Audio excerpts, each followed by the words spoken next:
جی سامعین، آپ کا اپنا قاری حاضر ہے ابن صفی کی عمران سیریز کی 15ویں کتاب کالے چراغ کی نئی ایپیسوڈ کے ساتھ۔ مجھے امید ہے کہ آپ یقیناً اردو ادب کی اس منفرد تخلیق سے لطف اندوز ہو رہے ہوں گے۔ اگر آپ نے اس سے پہلے والی ایپیسوڈز نہیں سنی تو ہمارے چینل کی پلے لسٹ میں جائیں اور پچھلی تمام ایپیسوڈ سنیں اور اپنے لطف کو دوبالا کریں۔ آئیے سنتے ہیں عمران سیریز کی نئی ایپیسوڈ۔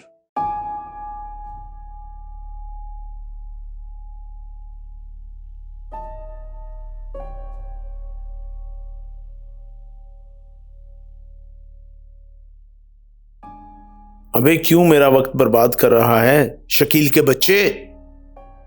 عمران آنکھیں نکال کر بولا، مگر شکیل بدستور بولتا رہا، خدا کی قسم اگر تم نے اسے دیکھ لیا تو کلیجہ تھام کر بیٹھ جاؤ گے۔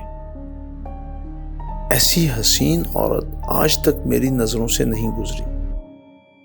اگر نہیں گزری تو اس میں میرا کیا قصور ہے؟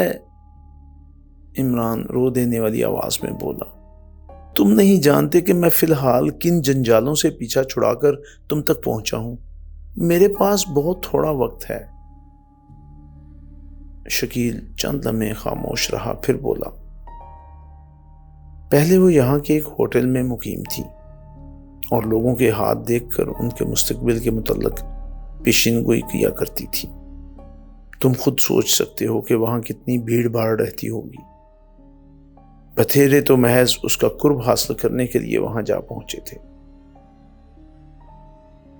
معاملے کو زیادہ طول نہ دو، یہ بتاؤ کہ وہ یہاں تمہاری کوٹھی میں کیسے آئی؟ جمیل بھائی ایک تقریب میں مدعو تھے، وہ بھی وہاں آئی تھی۔ جب بھائی جمیل وہاں سے چلنے لگے تو اس نے انہیں روک کر کہا کہ وہ اس وقت مشرقی پھاٹک سے عمارت میں نہ داخل ہوں۔ کس عمارت میں؟ عمران نے پوچھا۔ یہیں اسی عمارت میں۔ یہاں 2 پھاٹک ہیں، ایک شمال کی طرف اور دوسرا مشرق کی طرف۔ آمد و رفت مشرق ہی کی جانب والے پھاٹک سے رہتی ہے۔ بہرحال بھائی جمیل جو ذرا فلسفی قسم کے آدمی ہیں ہنسنے لگے تھے۔ اس پر اس عورت نے کہا تھا کہ وہ جادوگر نہیں ہے، بلکہ ستاروں کی چال سے یہی ظاہر ہے کہ مشرقی پھاٹک 9 اور 10 بجے کے درمیان مخدوش ہو جائے گا۔ انہوں نے اخلاقاً اس سے وعدہ کر لیا تھا، لیکن ان کا ارادہ نہیں تھا کہ وہ اس کے کہنے پر عمل کریں گے۔ مگر پھر گھر کے قریب پہنچنے پر یک انہوں نے ارادہ بدل دیا۔ وہ شمالی پھاٹک کے قریب آئے جو بند تھا۔ ویسے اسے کھلوانے میں بھی کوئی دشواری نہیں ہو سکتی تھی کیونکہ چوکیدار کا کوارٹر اسی سے ملا ہوا تھا۔ وہ گاڑی روک کر پھاٹک کھلوانے کے لیے اتر ہی رہے تھے کہ ایسا معلوم ہوا جیسے دور کہیں کوئی دیوار گری ہو۔ پہلے تو انہوں نے اس پر دھیان نہیں دیا، پھر اچانک مشرقی پھاٹک کا خیال آیا۔ عورت کا انتباہ یاد آیا۔ وہ بڑی تیزی سے گاڑی میں بیٹھے اور مشرقی پھاٹک کی طرف چل پڑے، اور پھر ان کی حیرت کی کوئی انتہا نہ رہی جب انہوں نے دیکھا کہ پھاٹک کا اوپری حصہ ٹوٹ کر نیچے آ گرا ہے۔ ان کا بیان ہے کہ مشرقی پھاٹک سے گزرنے کے لیے انہیں ٹھیک اسی وقت اس میں داخل ہونا پڑتا جب وہ شمالی پھاٹک پر کار سے نیچے اترے تھے، یعنی پہلی صورت میں وہ پھاٹک ان کی کار ہی پر آ رہتا۔ یہیں سے مصیبت شروع ہوتی ہے۔ آہا، مصیبت کیوں؟ عمران ہونٹ سکوڑ کر بولا، کلیجہ تھامے بیٹھے رہا کرو، تم چلتے پھرتے کیوں ہو؟ شکیل ہنسنے لگا۔ کچھ دیر بعد اس نے کہا، ظاہر ہے کہ یہ واقعہ جمیل بھائی جیسے فلسفی کے ذہن پر بھی بری طرح اثر انداز ہوا۔ تم ان سے اچھی طرح واقف نہیں ہو۔ وہ اپنا زیادہ وقت لائبریری میں گزارتے ہیں، فلسفے سے زیادہ دلچسپی ہے۔ ظاہر ہے کہ فلسفی انتہائی درجہ خشک طبیعت رکھتے ہیں، لیکن اس واقعے نے انہیں اتنا متاثر کیا کہ وہ دوسرے دن اس ہوٹل میں جا پہنچے جہاں یہ عورت مقیم تھی۔ 1 گھنٹے میں اس سے اور زیادہ متاثر ہو کر واپس آئے۔ آہستہ آہستہ ان کی عقیدت بڑھتی ہی گئی اور پھر وہ ایک دن اسے یہاں لے آئے۔ امی سے وہ بہت ڈرتے تھے، مگر اب یہ حال ہے کہ جیسے انہیں ان کی پرواہ ہی نہ ہو۔ مگر اس سلسلے میں الو کا پٹھا عمران کیا کر سکتا ہے؟ عمران جھنجھلا کر بولا، تم نے مجھے کیوں بلایا؟ پوری بات بھی تو سنو پیارے، شکیل مسکرا کر بولا۔ 2 گھنٹے سے تم پوری بات سنا رہے ہو۔ اچھا اب تم اپنا بوم بند رکھو، شکیل ہاتھ اٹھا کر بولا۔ بند ہے۔ شکیل نے ایک سگریٹ سلگایا اور 3-4 کش لے کر بولا، بات اگر یہیں تک رہتی تو کوئی ایسی خاص بات نہیں تھی۔ دنیا کے سارے مرد بیوی کی موجودگی میں بھی کسی دوسری عورت کے خواب دیکھتے رہتے ہیں۔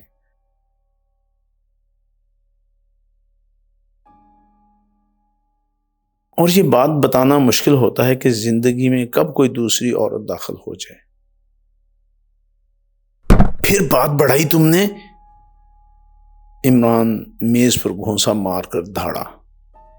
ابے کیا میں عورتوں کے داخل خارج کرنے کے لیے آیا ہوں؟ شکیل کے بچے، کام کی بات کرو۔ معاف کرنا، مجھے نہیں معلوم تھا کہ اب بھی تمہیں عورت کے نام سے بخار آ جاتا ہے۔ ملیریا، عمران سعادت مندانہ انداز میں سر ہلا کر بولا۔ خیر ہاں، تو بات دراصل یہ ہے کہ یہ عورت بڑی پراسرار معلوم ہوتی ہے۔ گدھے ہو تم، شیکسپیئر تک کو عورتیں پراسرار معلوم ہوتی تھیں۔ ہر عاشق کو اس کی وہ کیا کہتے ہیں، ممبوسا بمبوسا نہیں، کچھ اور کہتے ہیں، وہ جو عاشق کی مادہ ہوتی ہے۔ محبوبہ، شکیل شرارت آمیز مسکراہٹ کے ساتھ بولا۔ محبوبہ، محبوبہ، ہاں تو ہر عاشق کو اس کی محبوبہ پراسرار معلوم ہوتی ہے۔ تو اس کا یہ مطلب تو نہیں کہ ہر عاشق محکمہ سراغر ثانی کو بور کرتا پھرے۔ او خدا کے بندے، میری بات بھی تو سنو۔ نہیں سنتا، اتنی دیر سے جھگ مار رہے ہو مگر ابھی تک تم نے مجھے کوئی خاص بات نہیں سنائی۔ عمران حلق پھاڑ کر چیخا۔ اب میں بالکل خاص الخاص بات بتانے جا رہا ہوں، بس منہ بند رکھو، شکیل ہاتھ اٹھا کر بولا۔ یہ بتاؤ، اگر تم کسی ایسی عورت کو راتوں میں اٹھ کر عمارت کے مختلف گوشوں میں چوروں کی طرح جاتے دیکھو تو کیا کرو گے؟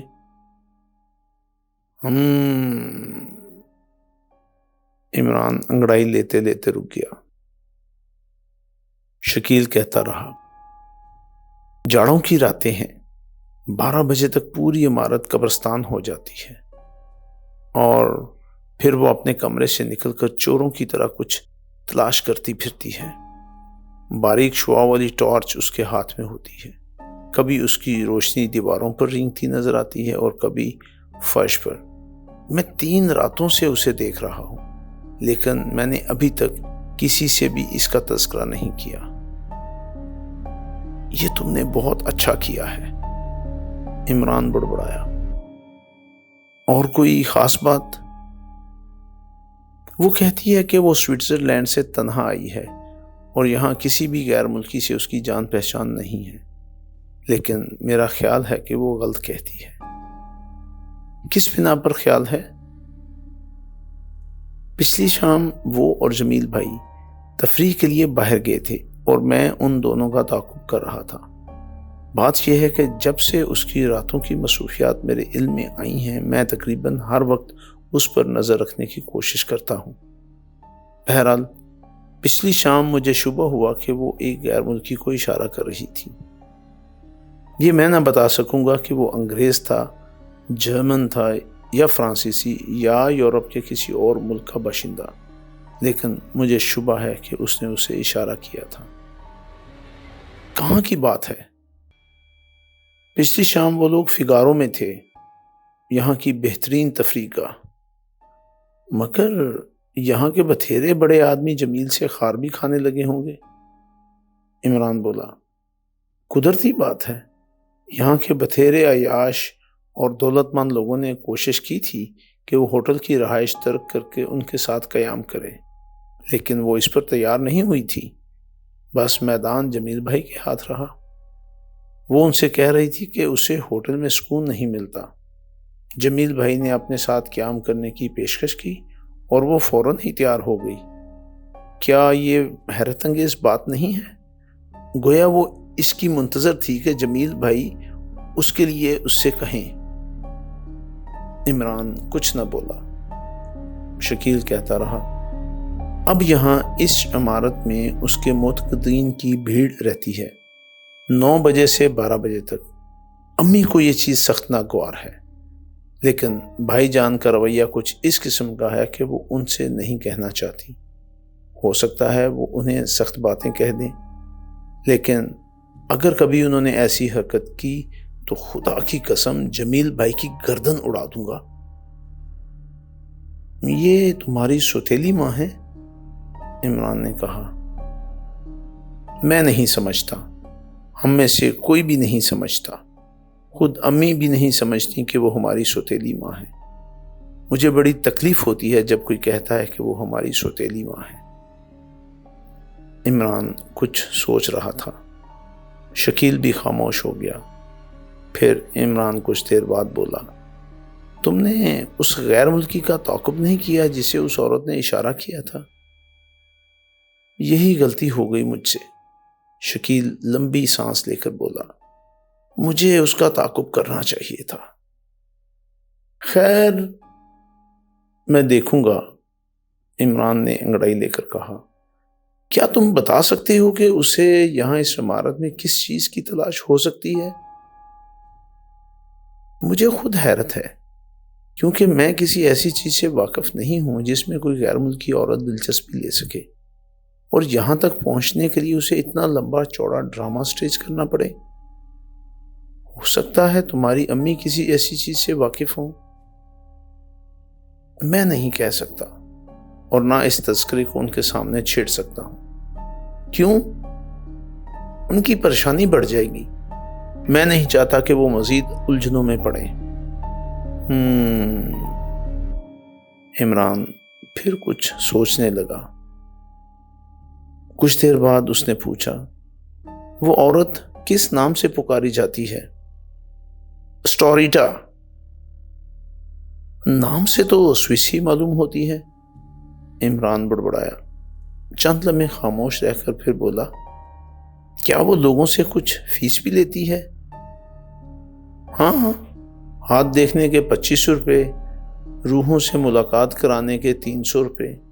کیا؟ عمران آنکھیں پھاڑ کر بولا، وہ روحوں سے ملاقات بھی کراتی ہے؟ ہاں، میں نے سنا ہے۔ اس قسم کا کوئی عمل کرتے نہیں دیکھا۔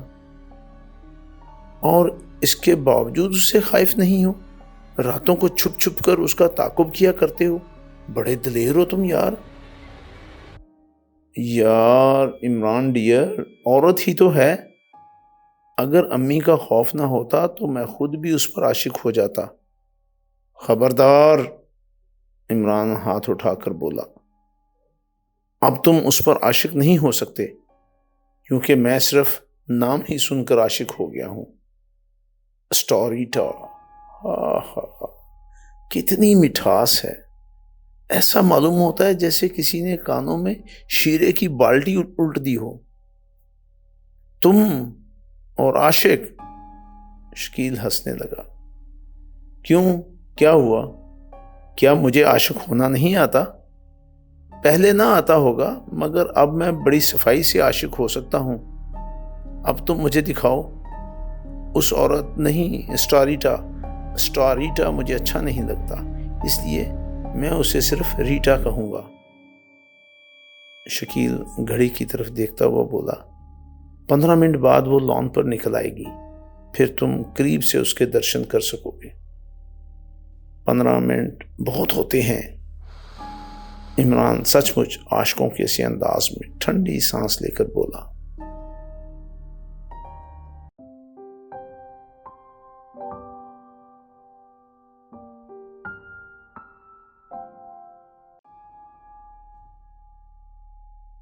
عمران نے اسے دیکھا، وہ سچ مچ بہت حسین تھی، نکلتا ہوا قد، متناسب الاعضاء، جسم پر چست لباس، شانوں پر ڈھلکتی ہوئی گھنگریالی زلفیں جن کی رنگت سنہری تھی، خد و خال غیر معمولی جن کے متعلق عام طور پر خیال کیا جاتا تھا کہ وہ ناقابل بیاں ہیں، یعنی الفاظ میں ان کی تصویر پیش کرنا ناممکن ہے۔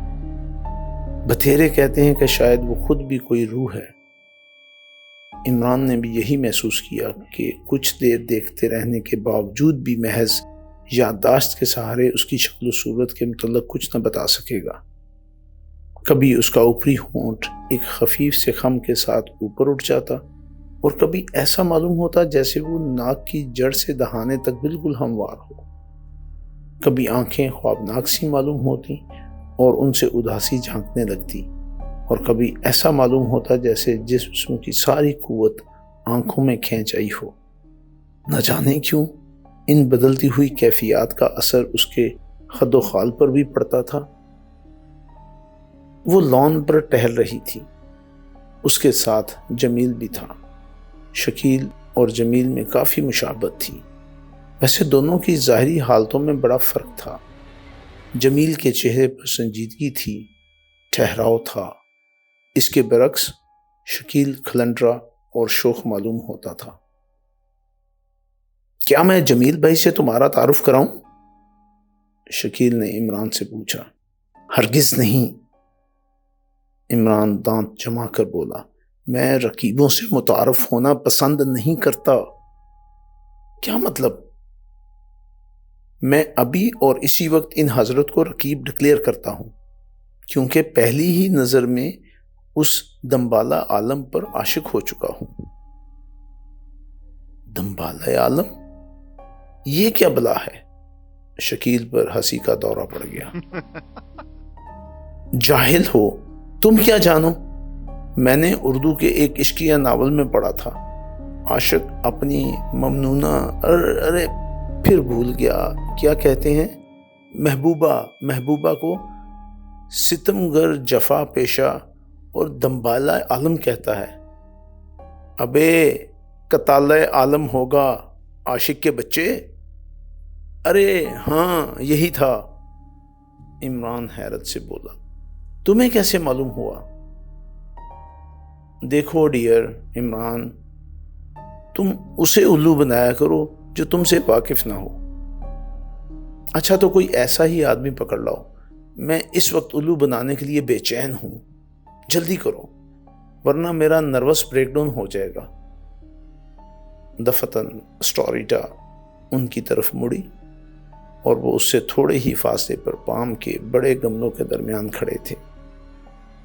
شکیل کو دیکھ کر وہ بڑے دل آویز انداز میں مسکرائی، پھر وہ کچھ اس طرح ان کی جانب بڑھنے لگی جیسے وہ ارادتاً ایسا نہ کر رہی ہو، کچھ یوں ہی چہل قدمی کے طور پر۔ ارے باپ رے، یہ تو اسی طرف آ رہی ہے، عمران خوف زدہ آواز میں بولا۔ آنے دو، میں نے اکثر محسوس کیا ہے کہ وہ مجھ سے کچھ کہنا چاہتی ہے۔ عمران نے جیب سے تاریک شیشوں کی اینک نکال کر لگا لی۔ اسٹاریٹا ان کے قریب آ کر رک گئی، اس کے ساتھ شکیل کا بڑا بھائی جمیل بھی تھا۔ ہیلو مسٹر شکیل، ریٹا نے اپنی مسکراہٹ میں کچھ اور زیادہ دلکشی پیدا کر کے کہا، آپ سے ملاقات ہی نہیں ہوتی۔ یہی شکایت مجھے بھی آپ سے ہے۔ شکیل موم کے ڈھیر کی طرح پگھل گیا۔ واہ، وہ ہنسی، میں تو یہیں رہتی ہوں، مگر آپ بہت زیادہ مصروف رہتی ہیں، شکیل نے کہا۔ پھر بھی مجھے توقع ہے کہ آپ سے ملاقات ہوتی رہے گی۔ یقیناً، شکیل مسکرایا۔ جمیل اس دوران عمران کو گھورتا رہا تھا، جو کسی فوجی کی طرح اٹینشن کی پوزیشن میں کھڑا تھا، لیکن جمیل نے شکیل سے اس کے متعلق کچھ نہیں پوچھا۔ وہ دونوں پھر ٹہلتے ہوئے دوسری طرف نکل گئے۔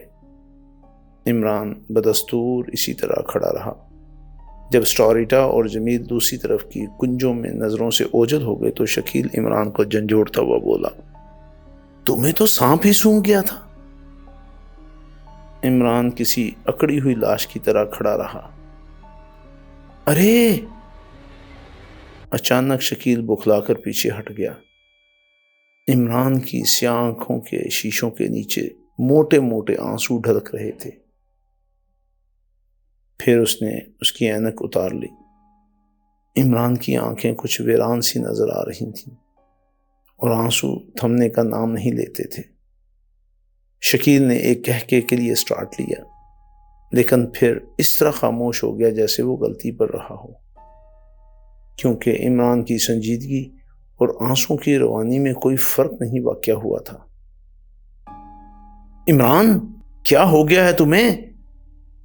شکیل اسے دوبارہ جھنجھوڑتا ہوا بولا۔ کچھ نہیں، عمران ٹھنڈی سانس لے کر بولا۔ جب مجھے کوئی شعر یاد نہیں آتا تو یہی حالت ہوتی ہے میری۔ میں بہت دیر سے وہ شعر یاد کرنے کی کوشش کر رہا ہوں۔ دیوانہ بنانا ہے تو پروانہ بنا دے، لیکن پورا شعر یاد نہیں آ رہا۔ تم بتاؤ میں کیا کروں؟ پچھلے سال ایسے ہی ایک موقع پر مجھے ڈبل نمونیا ہو گیا تھا۔ کیا بک رہے ہو؟ شکیل بے ساختہ ہنس پڑا۔ ارے لعنت ہے تمہاری دوستی پر، میں رو رہا ہوں اور تم ہنس رہے ہو، خدا سمجھے تم سے۔ کیا اس عورت نے تمہیں رونے پر مجبور کیا ہے؟ نہیں، وہ بیچاری کیوں؟ ویسے وہ مجھے 100% یتیم معلوم ہوتی ہے۔ یہ تمہارے بھائی جمیل تھے؟ عمران رومال سے اپنے آنسو خشک کرتا ہوا بولا۔ تم رو کیوں رہے تھے؟ میں اس لیے رو رہا تھا کہ یہ مقدر ہی کی خرابی ہے۔ مجھے ایک ایسے رقیب کو قتل کرنا پڑے گا جو میرے بھائی کا دوست کا بھائی ہے۔ کیوں بک رہے ہو؟ شکیل برا سا منہ بنا کر بولا۔ میں بک رہا ہوں؟ عمران دانت پیس کر بولا۔ کیا حق ہے تمہارے بھائی کو؟ میں نے اس عورت کو آج سے 18 سال پہلے خواب میں دیکھا تھا۔ اس نے مجھ سے کہا تھا کہ بس تم جلدی سے جوان ہو جاؤ۔ ہاں، پھر جب میں جوان ہو گیا تو اس نے ایک رات پھر خواب میں کہا اب تم جلدی سے بوڑھے ہو جاؤ، ہم دوسری دنیا میں ملیں گے۔ فراڈ سالی کہیں کی۔ ارے شاید محبوبہ کو سالی والی نہیں کہا جاتا۔ اچھا اب تم مجھے اجازت دو، میں ذرا سول لائنز تک جاؤں گا۔ کیا؟ وہ ٹھہرو، اب اس کے عقیدت مندوں کی بھیڑ بھاڑ بھی دیکھتے جاؤ۔ نہیں، کیا تم مجھ سے ہزاروں قتل کرانا چاہتے ہو؟ کیا تم کسی وقت بھی سنجیدہ نہیں ہو سکتے؟ یہ سوال اس وقت کرنا جب میں کفن میں نظر آؤں۔ اچھا ٹوٹا، میں 1 گھنٹے بعد واپس آ جاؤں گا۔ عمران تیر کی طرح پھاٹک سے نکلا، کچھ دور پیدل چلتا رہا، پھر ایک جگہ ایک ٹیکسی مل گئی اور وہ شہر کی طرف روانہ ہو گیا۔ ٹیلی گراف آفس کے سامنے اس نے ٹیکسی رکوائی اور سیدھا اس کاؤنٹر کی طرف چلا گیا جہاں سے فون پر ٹرنک کال کی جا سکتی تھی۔ 5 منٹ بعد وہ طویل فاصلے سے اپنی ماتحت جولیانا فٹر واٹر سے رابطہ قائم کر رہا تھا۔ جولیانا فٹر واٹر؟ دوسری طرف سے آواز آئی۔ ایکسٹرو شاداب نگر سے تم اور کیپٹن جعفری پہلے ملنے والی جہاز سے شاداب نگر پہنچو۔ تم سب ایک طرح سے نالائق ہو۔ اگر میں عمران پر نظر نہ رکھوں تو وہ میری آنکھوں میں دھول جھونک جائے۔ کیوں؟ کیا ہوا جناب؟ T3B۔ میں نہیں سمجھی جناب۔ میں تمہیں ڈسچارج کر دوں گا۔ تم T3B سے واقف نہیں ہو؟ عمران نے غصیلی آواز میں کہا۔ میں فرانس، بوہیمیا اور جرمنی کی بات کر رہا ہوں۔ اوہ جناب، میں سمجھ گئی، وہ یہاں؟ ہاں،